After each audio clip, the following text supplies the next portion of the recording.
ಎಲ್ಲ ಹೆಣ್ಣು ಸಿಕ್ಕಲ್ಲ ಹೆಣ್ಣು ಸಿಕ್ಕಲ್ಲ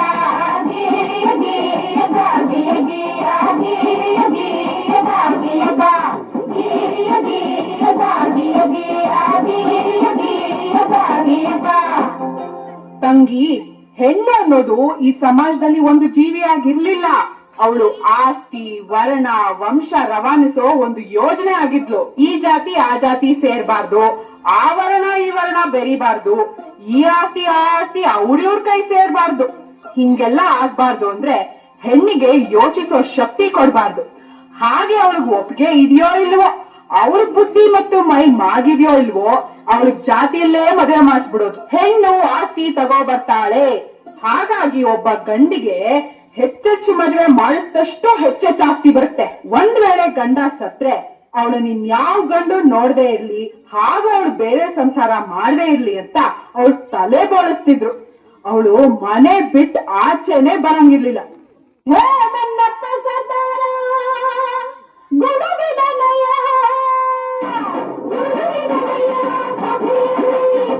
ನೀನ ಹೇಳಿದೆಯ, ಬರದಾನಯ್ಯ,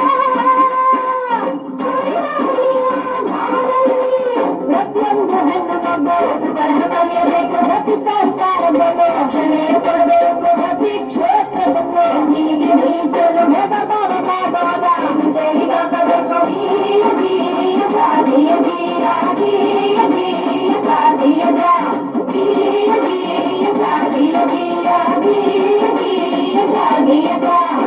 ಅದಲ್ಲದೆ ನನ್ನ ತಂಗಿ ಕೇಳ ಹೊನ್ನ ಬದರಂಗಿ, ಪ್ರತಿಯೊಂದು ಕ್ಷೇತ್ರದಲ್ಲೂ ಹೆಣ್ಣಿಗೆ ರಕ್ಷಣೆ ಇರಬೇಕು. ಹಾಗಂತ ನನ್ನಪ್ಪ ಸರ್ದಾರ ಕೊಡಿಸಿದ ಹಲವು ಸವಲತ್ತು. ಪ್ರತಿ ತರಹದೆಯನ್ನು ಪ್ರತಿಯೊಂದು ಕೆಲಸಕ್ಕೂ ಗಮನಾದರೆ ಹೊರಿಗೆ ಕಥೆಯನ್ನು ಹಕ್ಕದೆ ನೀಡಬೇಕು. ಹೆಣ್ಣು ಶಿಶು ಹತ್ಯೆ ಇನ್ನು ಮುಂದೆ ನಿಷೇಧ. ಹೆಣ್ಣಿನ ಕ್ಷೇತ್ರಕ್ಕೆ ರೈಲ್ವೆ